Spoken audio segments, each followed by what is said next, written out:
Working in a strawberry farm, baby. Woo! Ladies and gentlemen, welcome back to the Mike Yanek Show, episode 71. Yay, I hope that you're doing well. Listen, this is a very special episode because this is part 2 of my story of how I came to this great country that I am right now, the United Kingdoms. And how I worked in the farm for the first 4 months, and it was very crazy, and it was very wild, and it was a crazy experience. I was a young lad, full of piss and vinegar, not like now, an old geezer. You know what I'm saying? So this is the full story. If you haven't seen the first episode, episode 70, go back because first part, sorry, because this is going to be maybe 4 or 5 parts. It's a very long story, okay? And in the first part, I told you how I, saw the advertisement for the farm, the work agency, and how I got, in contact with them, how I did my interview, and all that good stuff. Okay, so now at this part, we are literally on the way to the airport. Okay, so let's continue. Let's go, Bubbas. Woo! So at this point, I've already made a decision. We've signed the documents, we transferred the money, everything is done, okay? And I've done the last 2 weeks where I've spent some time with my mates, and everybody was like, oh my God, Mike, we're gonna miss you so much. Will we ever see you again? And I was like, don't worry about it, I'll be back in a few months. But ha ha ha, they didn't know that that was a lie because I never came back. The next time I came back to Bulgaria was 4 years later, right? And they were all like, oh my God, Mike, you need to come back because how the hell this country is going to operate without you? You know what I'm saying? Our economy, the GDP of our country is solely based on you and your sexy looks and funky t-shirts. You know what I'm saying? So please come back. Okay, so anyway, so pretty much at this point, we were flying from Burgas, which is like on the so we have the Black Sea on the east side of Bulgaria, and you have 2 major cities. You have Varna and you have Burgas, which are, like very big metropolitan cities in my country, you know what I'm saying? And you have a bunch of small villages and like towns and like tourist kurort, how do you go, kurort?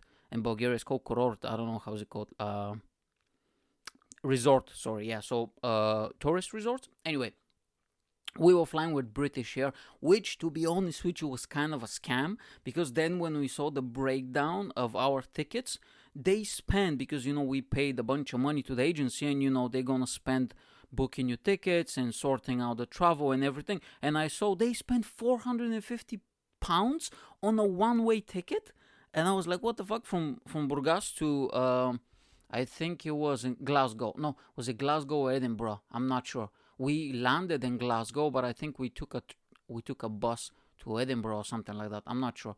And then from Edinburgh we transferred, or we took a bus to Dundee because Dundee was the closest biggest city. Doesn't matter. So we spent so much money on a ticket. If we took Ryanair, it would literally be like 60 quid or something, especially in 2011. It was so cheap. But anyway, it is what it is. I digress. So anyway, so we're at the car, and the drive from my home city Plovdiv to Burgas is about maybe like 3 hours, 4 hours or something like that. And we're, I'm driving with my uncle, my dad's brother. He's very, very funny, nice guy. And he's like, I've always saw him as like a big brother, when I was growing up, because he introduced me to rap music and basketball. And he's like, I think he's like mid-40s now, or maybe a bit younger, but he was always a cool guy. So I like spending time with him, and my dad as well. He's the greatest guy I ever know, and so much fun. We're talking and we're playing rap music, and then we're playing Rammstein in the car, and I'm looking at Bulgaria, you know what I mean, as we're driving on the highway, and I'm looking at there's literally fucking bushes and trees and shit. There's nothing, on the highway. There was a few prostitutes here and there, which is a true story. So we have this thing in Bulgaria. You don't have it in the UK. When I tell to people, they're very surprised, but we have prostitutes on the highway. You know what I'm saying? This is one of the places where those gals make a living, And it's true. Like, if you drive by, it was so bizarre because when I was little, my dad, we used to go sometimes to Sofia, to the capital, which is on the highway, or to like the sea or whatever. And when we drive, it's so bizarre because when you're 13 or 14, there's like prostitutes all over the place on the road. It feels kind of, I don't know, it's kind of weird. It's weird. And your dad is there, he's just driving, you're just giving you a little look, and you're pretending that you didn't see them, you know what I'm saying? But you saw them, you know what I mean? Your cheeks are rosy and stuff, and you're like, ah, damn. and then you gotta have that weird conversation with your father one day, you know what I'm saying? Oh my God, it started raining so hard in here. Maybe the microphone will pick it up. I think Jesus is crying right now. Because I'm talking about prostitutes on the highway, bro. This is the mechanic show, okay? We have no fucking limits, no boundaries. Oh my God, it's getting very heavy now. Jesus is like, no, stop talking about prostitutes on the highway, Mike. What are you doing? But anyway, so we're driving, we're listening to the music. There's the prostitutes, you know what I mean? They try to earn a living, no judgment, Anyway, so we did the whole drive and stuff, and I was looking at Bulgaria, and I was literally thinking like, because my plan was to stay in the UK, but I didn't know if I would manage because I had no idea what's going to happen, and things were very crazy and difficult at the beginning. And I was like, maybe this is the last time I'm seeing Bulgaria, because the next time I'll come back, I'll be a tourist, because this is what I said to myself. I want to make it, and I'll come back, visit the family in a few years after I've settled down and stuff like that, So I was like, fucking hell. So it was weird, very emotional time, very weird. So we stopped at the airport parking, I remember, and it was late, by the way, fucking hell, because the flight was like 1:30 or 2:00 or something, you know what I mean? And we arrived in the morning, like 7 or 8 o'clock there, it was weird. So we stopped the car in the park, and I get out, and it's during May, 20th of May, so it's like warm and shit, and my dad has like fucking flip-flops and shorts, and he does not dress up. I mean, he does, but it's very rare, on rare occasions, And so we stop there, we go, and we find, the terminal. I've never flown with a plane until that point, you know what I'm saying? So I'm nervous as a motherfucker, bro, because I have no idea what to expect, I've never been there. And the thing is, like, should I even be worried that this thing might go down? Because, some people have, like, paranoia and shit, and I was like, I don't even know what to feel, And my dad, he's a funny guy, but the thing about him is sometimes he doesn't understand that when you're in certain places and institutions, there's certain jokes that you should not do. When you walk into a bank, don't make a joke like, oh, should we rob this place? Wink, wink. Wow, there's people around you and everybody hears you. Like, what are you doing, guy? Because he does jokes like that, you know what I'm saying? He goes to the fucking airport and he's like, he starts making like jokes like we're like like we're gonna bomb the place or something, and I was like, what the hell are you doing, bro? He's done that before as well, by the way. Every time I go to Bulgaria, I fly from the capital, Sofia, so he drops me off, and then he goes back to his place and stuff. But he likes to make these jokes, like fucking, like, oh, did you hide the stuff, when they search you? Like, you know what I mean? When I'm on the queue, he kind of yells it a little bit. Wow, there's people are like, what are you doing, bro? He just laughs and shit, One time, they fucking, they were asking on the radio, can Mr. So-and-so please, attend to the security department straight away? And it was like I don't know, like a name of a guy or whatever. And he's like, hey, and he kind of hugs me. We're on the queue, there's like people everywhere. He's like the name of whatever, Ivan or something, Hey, Ivan, I think they're looking for you. And people just turning around. And I was like, you don't know why they need this guy. What if he just tried to fucking kill somebody or something? What are you doing?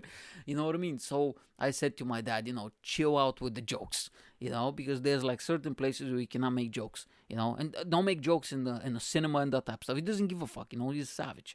And he's like, what? I'm just trying to make jokes. I'm just trying to entertain the people. You know what I'm saying? So anyway, and so we go there, and they said, from the agency, they kind of gave us information where everybody is going to be, like all the people from my group, because we had groups. My group was 2, 4, 6 people, I think, or 7. Yeah, 6 or 7 people. So small group, all the Bulgarian people were just flying together. So I know where to find them. Okay, so I go to the one of the entrances, and I see this group of like youngish people, and they all have their family. They have shitloads of fucking sacks and everything with them, right? And I just approach them, and I kind of ask like, oh, sorry, are you from, for the agency, for the farm, Scotland, whatever? There's like, oh yeah, it's us. And I see this girl, bro. Listen to me, bro. I see this one of these girls. So it was 2 couples, and one girl there with her, and everybody was with their family, but you can see they kind of separated the people who are going to be flying, you can see it. And I was like, I saw this girl, very cute, bro. Listen to me, I'm 21 back then, young stud, you know what I'm saying? Mikey boy, when I used to be young and sexy, right? and single guy. And I just looked at her, and I think that she's going to be in our group. And I kind of introduced myself. Oh, how you doing? Blah blah blah. She's like, oh, how you doing? And I thought that she's flying with us. And I was like, oh, bro, I'm gonna lay down the moves. You know what I'm saying? I'm gonna have fucking 2 months and a half or whatever to lay down the moves. And they also said that we're all going to be living in one caravan. Like one accommodation or whatever. And we were just like, oh yeah, they just said accommodation. I don't think they said where are we going to live. And I'll tell you later on in the next few episodes where we lived. It was like fucking crazy. So yeah, I was like, oh, I'm gonna lay down the move, bro. I got so fucking excited. And I was like, you know what? This thing is picking up, bro. I cannot wait to fucking pick strawberries. You know what I'm saying? And try to slide in them DMs or whatever. But anyway, and I was like, oh, you flying with us? Or she's like, oh, haha, no, I'm the sister of.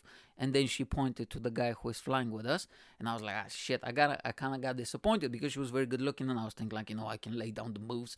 But anyway, the guy actually, we became very good friends in the farm, and we actually kept in contact a few years later. I don't know what happened with him. I need to find him, right? I'm not gonna disclose any names. I'm just gonna call him my mate because I don't want to get anybody in trouble and all that stuff. They don't want the publicity of the millions and millions of people who listen to this podcast. You know what I'm saying?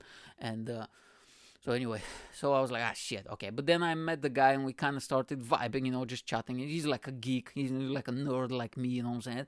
So he's like, he used to like, he said like, oh, he likes rap music and he likes basketball. And at that time, I love rap music. And it's been a few years, but I used to play basketball. And you're like, oh, we started immediately talk about basketball players and rap music and all that stuff.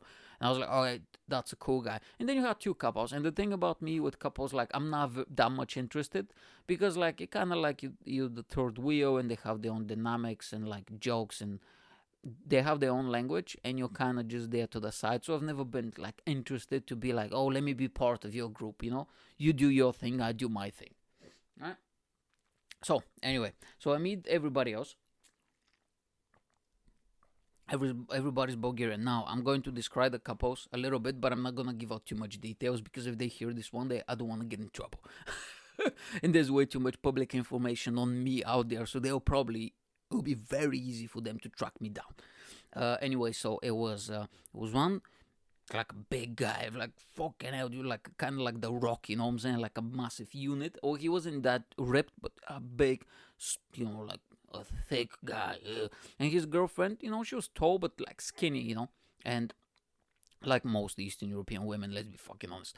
And the other couple, both of them, they were a little bit chunky. But the thing was, they kind of, I don't know, like, because I spent some time with them, in the waiting room and traveling and all that stuff. And I was just kind of noticing them. Oh, hold on. So we finished with everything. We did the baggage. We said bye to the families, and we went to the waiting room, right? And everybody explained to me along the way how to do my baggage, how to do checkout, where I'm going, what I'm doing. You know what I'm saying? Because I had no idea. And I was very nervous as well, very scared. Anyway, so we're there, and we're starting chatting to get to know each other, because for the next, 2-3 months, this is going to be your friends and your family. These are going to be the only people you're going to be seeing, and you're going to be sleeping in one place and all that stuff, So these are the people. And anyway, so we go there, we sit on the waiting room, and I kind of noticed that one of the couple that I told you, the two chunky couple and stuff, I was looking at the girl, and I was like, she looks mischievous. You know what I'm saying? Like, it was something in her eyes that was was just telling me, like, ooh, there's something, you know what I mean? Like, something's gonna happen here. Either she's gonna have an affair with somebody, later on, not with me. I'm a good boy, you know what I'm saying? I'm a good old Christian boy. I don't do stuff like that. I don't sleep with other people's wives, sisters. Or something will happen, you know what I mean? And I mean, and it turns out that I was correct. I mean, oh, bro, you want to talk about juicy gossip, bro? Oh. Anyway, so I saw them. And the guy, the chunky guy, he was, I don't know, man. He had like jewelry, and like fucking his eyebrows were like super manicured. And he looked weird, bro. Anyway, like, they all look like Bulgarian stereotypes. Let's be fucking honest. Balkan people, you know what I'm saying? When you think of people, like, I'm a stereotype as well, you know what I'm saying? You have the few different stereotypes, and we just covered all the bases, you know what I'm saying? And anyway, so we did the boarding. We go to the plane, right? And this is like a brand new environment for me. I've never been in a place like that. I don't know what to do. I don't know the procedure. So I was like, when I'm in a place like that where I don't know what I'm doing and I'm not very familiar, I kind of shut the fuck up, which is very surprising to many people because I usually talk like crazy and I talk fast. And because the thing is, I come from a big house, 5 people. So when you sit down on the table, you eat fast, you talk fast. Because if you don't talk, if you don't manage to squeeze in your sentence, you're not going to be talking. And if you don't manage to be fast on the food, you're not going to be eating. You know what I'm saying? And I come from a big family, 35 blood relatives roughly, yeah, in my home city alone. Okay, so, and on my father's side as well, a lot of people there, and on my mom's side. That's why I talk so fast and talk always, right? So I sit there and I kind of shut the fuck up, okay? And by that point, by the way, I've never seen, and I'm not exaggerating, I've never seen a British person in person. You know what I'm saying? That's kind of weird. Yeah, in person, right? I've never seen, like, and I grew up with American pop culture, so you know what I mean? And I didn't really follow and stuff. So I don't know what to expect. So we sit down, I'm in the middle, right? On my left side is that my mate, it just so happened because, there was like random allocation or whatever, and he's happened to be next to me. And on the other side, I think it was another Bulgarian dude. I did not know that guy, but I think he was actually headed to a different farm, from the same agency. And I think a lot of the people were from that agency, So, the stewardess or whatever, they're giving the little explanation, and I see these fucking, oh, bro, these stewardess was so fucking good looking. I was like, what the hell? They're all tall. They're like Viking women. And I was like, where the hell am I headed, bro? You know what I'm saying? And I've always had like this attraction towards tall women, even though I'm fucking such a squeak. I'm tiny, bro. You know what I mean? But I've always had it. I don't know why. Maybe because, it's like the unreachable, something that you can never have, and maybe that's why it's so desirable. And I was like, oh my god, these women are so big. So, and some of them are actually big. Yeah, 2 of them I think like a strong Viking woman. You know what I mean? Big shoulders, big thighs. Oh yes, give me that, babas. And I was like, fuck yeah, bro. Where the fuck am I going? I'm in heaven. And they offer me drinks as well, bro. They offer me food, bro. You know what I'm saying? That's the best thing. Big thighs and food. What more do you need? Chicken thighs and female thighs. That's it. You don't need anything more. I don't know. I'm just talking shit. True story, though. Talking shit based on true story. This is the Mike Yanek Show podcast. So we go there and they say, prepare yourself, and I see the plane starting to move, on the tarmac or whatever, and I'm very scared at this point. I'm very scared, but the thing is, I know how to keep a face, you know what I'm saying? Like, even if I'm shit my pants, I know how to keep it together. And I was like, oh my god, what the fuck's happening? And this thing, so if you probably been on a plane, but if you've never been on a plane, so this thing goes up, right? And then it goes up, and there's like this feeling like, if you've been to like a theme park or something and you have a roller coaster, and there is this point where kind of like your soul kind of tries to escape your body. I don't know how to explain it. It's very weird. You feel like all of your insides are trying to go up. It's so bizarre. And it lasts a few seconds, but I was like, oh my god, what the fuck? This is like a completely new sensation. I was like, Jesus Christ, what the fuck's happening? Right? And then, then when it goes up and everything's fine. But the funny part was... oh, what I'm about to say is going to be very bad, but this is what happened, okay? I'm not making fun of this person.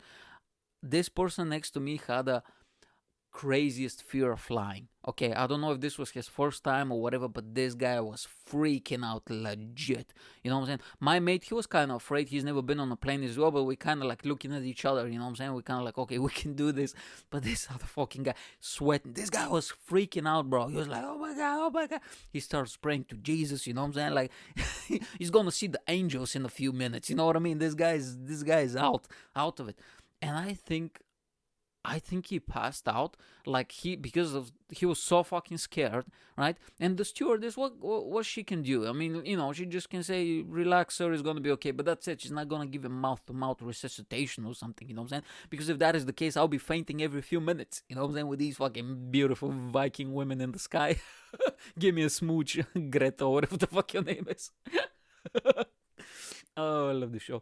And anyway, so this guy freaked out, right? So he fallen asleep very quickly. I don't know, he passed out, whatever. And then I was like, okay. I was like, is this sensation, the soul trying to escape your body, is this going to be like throughout the whole flight for 4 hours? I was like, what the fuck's happening? But no, when it goes up, it's the most boring shit ever. I remember like a few days later, I was talking to my father, and he was asking me, how was the flight and all that stuff. And I said to him, that was the most boring shit ever because you just stay there and it's nothing. There's no noise, there's no movement. You get turbulence from time to time, but that's about it. It's like it's so fucking boring and nothing happened, And when it's during the night, you can see anything outside. It's fucking bizarre. Anyway, so we're flying, and to be honest, nothing, not much is happening. Like, I think, did I have music back then? I'm not sure. Maybe I had music, or I was just looking at the pamphlets or something, and I was talking to my mate, just getting to know each other, because I was like, okay, I think this is going to be my mate for the next 3 months or whatever. So let me get to know him, and we're just talking and shit. And I remember, a few hours passed by, and nothing that interesting happened. But because we left, I think around 2, half 2 or something, and around 6 or 7, the sun starts to come up, and it was like day outside, so you can see. And I remember that guy who was passed out and then fallen asleep. He slept throughout the whole time. He woken up because his face was literally on the window when he opened up, and he opened his eyes. And I feel sorry for this guy, but this is what happened, okay? I don't want to make fun of this guy, but this is what happened. He opened his eyes and he saw the sky, and he freaked out, because I think when he fallen asleep, he completely forgot that he was on a plane. Can you imagine just opening your eyes and you see the sky? And this guy freaked out. Oh my God, like, fuck it. This guy was like, this is going berserk, you know what I'm saying? And I was just like, oh, damn shit. And I was like, you'll be fine, bro. You'll be fine. And then I think he passed out again, or he fallen asleep or something. Oh, you know what happened? I remember when they were doing, before, you know how they do that little inspection right before they get off, so they can see if everything's working okay? This fucking guy looked out the window as the plane, we haven't started, going anywhere. There was a guy on the on the wing, and he was putting duct tape. Now, the first time I saw it, I was like, this is fucking crazy. But then I found out that they do it it's not to actually duct tape the wing. It was some sort of labeling or something like that, But this fucking guy who was telling me right before, I'm so fucking scared that something's gonna happen, the plane's gonna explode, or we're gonna fall down or something. And the whole time I was like, no, bro, don't worry about it. You'll be fine. And by the way, I've never flown, so I have no idea what I'm saying to him, but I'm trying to relax him. So I was like, dude, don't worry about it. This is the safest way, to travel. And then he turns around, and then you see this fucking guy with a green jacket or whatever, like one of the engineers, putting fucking duct tape on the wing, bro. And this guy lost his fucking shit. He's like, oh my God, we're gonna fall down. The wing is gonna fall. And at this point, even I was like, yeah, dude, I don't know what to say, man. I'm trying to calm you down, but this fucking... And I thought as well, I was like, Jesus Christ, is this guy repairing the wing 7 minutes right before takeoff? Jesus, man. Okay. So, they offers, food and drinks and all that stuff, but you know me, bro. It's like, I'm gonna be there for 3 hours. I'm not gonna spend 7 quid on crisps, or like 12 quid on a fucking sandwich that is very bad. Why the food is so expensive? Is it like, it's like when you go to the church or whatever, when they christen and when they bless, quote unquote, the food or this or that, does it automatically, make it more expensive? It makes it holier, Is it the same with the sky? When you go to the sky and Jesus and God is just like, you know what? You're closer to me. Let me bless that food. Here you go. That little crusty sandwich with fucking, what is it? What do they have inside? Slice of ham and two pieces of fucked up mushy cucumber. Here you go. Bless. Woo! Here you go. Now, instead, down on earth, this shit is 75 pence in Tesco. No, now you pay 12 quid for it. Here you go, guy. You want to buy some whiskey? Okay, you better... you better fucking do a lease and mortgage on your house, because this fucking 36 quid for a little whiskey or whatever, And I see all these people bowling on... I call them budget bowlers, you know what I'm saying? People who are broke, but they try to appear rich. And when we go to Ryanair, I saw one time this fucking guy, he's out there, with his fake Gucci shirt and like a little chain and open the buttons or whatever. Bro, who the fuck wears sunglasses inside of a plane, okay? What are you doing, guy? You know what I'm saying? And then this fucking guy is coming over here, and he's like, we're literally almost about to arrive. I was going back to Bulgaria, and we was almost about to arrive. We'll be there in 40 minutes. And this fucking guy is like, yeah, I'll have a Coke and a fucking Jack Daniels or whatever. 17 quid. I'm not exaggerating. They asked for 17 quid for like little, and the best thing is, because they don't have like fucking glasses or whatever. They gave everything a little, these little coffee plastic cups or whatever, which is hilarious. You cannot be bowling and holding a little transparent plastic, fucking cup, bro, and you pay 12 quid for a sip of fucking brandy or whiskey, whatever the fuck you drink. Jesus Christ. But this guy's like, you're fucking taking selfies, bro. You and Ryan Air, okay? Which is only scum like me, okay? Travel Ryanair. Okay, I know the good people who listen to this podcast. You're more sophisticated than that. You don't travel with Ryanair, but only scum like me travel in Ryanair. Okay, Ryanair is literally a garbage bin in the air with wings. That's it. It's a garbage tin with wings. That's it. Don't try to be a baller. Look at me bowling in first class in a Ryanair. There is no first class, bro. Everything is fucking second class in that shitty place. You know what I'm saying? And that being said, thank you for the cheap, for the cheap tickets that you provide me every time I travel to Bulgaria. I literally pay 45 quid 2 ways. If I want to go to London, it's more expensive. Like, what the fuck? Yeah, put that in perspective. If I go from Liverpool to London with train, is more expensive, and I'm not exaggerating. If I want to go from Liverpool to Sofia, with 2 ways, by the way, 2 fucking ways with a plane. The cheapest I ever went was for 42 quid, 2 fucking ways. That's 22 quid per ticket. You know what I'm saying? And so yeah, like, don't try to be a baller on Ryanair. Anyway, get distracted over here. I digress. So we're about to land, and we do the landing, right? And they give us the little protocol. Oh, you know what the funny thing is? Oh, can we please, oh my god, can we have some etiquette in these fucking planes? Please, people, come on. There was people who were carrying food and shit, carrying salamis and like fucking cabbages and everything. I'm not exaggerating. It was smelling like crazy. And also, when the plane lands, stop fucking clapping, okay? Like, listen to me. So the plane lands and everybody starts clapping. I was like, what the hell is happening here? You know what I'm saying? So they're clapping for the pilot because he managed to land safely. First of all, is the pilot even able to hear that? Because isn't there like sound isolation or something? So there's no way, nobody can hear that. You're doing that so you can feel good for yourself. Oh, look at me, I'm clapping. Oh, like a fucking idiots. Look at us, we're just a bunch of morons over here. Hey, Johnny Big Bollocks.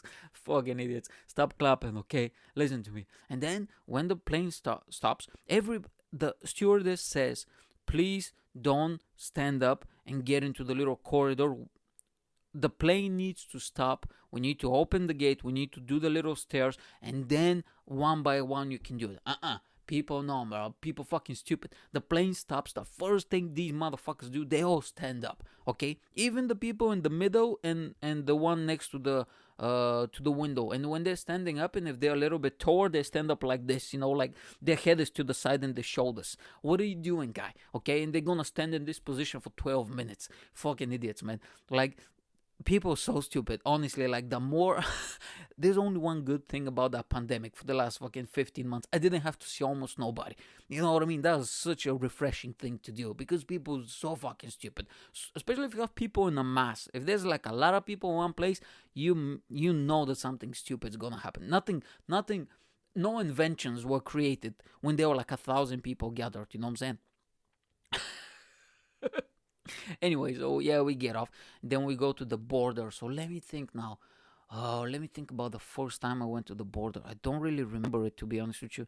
I remember the other ones, the other times. But yeah, I think we just went to the border. We gave our IDs. I don't think did I have a passport? I don't think I had a passport back then. So I gave my ID, and I think we showed our documents. There's like this big piece of paper where it pretty much says, that this guy's coming here, he's coming to steal your job, and he's going to work on farm, he's going to be a very good boy, and we just gave the stuff, and we did the checkout, we did the luggage. I don't think I had that much luggage with me, to be honest with you. I literally had only one case, like a standard size, and that's it. There were people, bro, especially the couples, they had so much stuff, like literally some of the girls, I remember one of the couple, they had like that old school, where you have to carry like a gym bag, but massive, so fucking heavy, they can barely carry it. And one of the guy was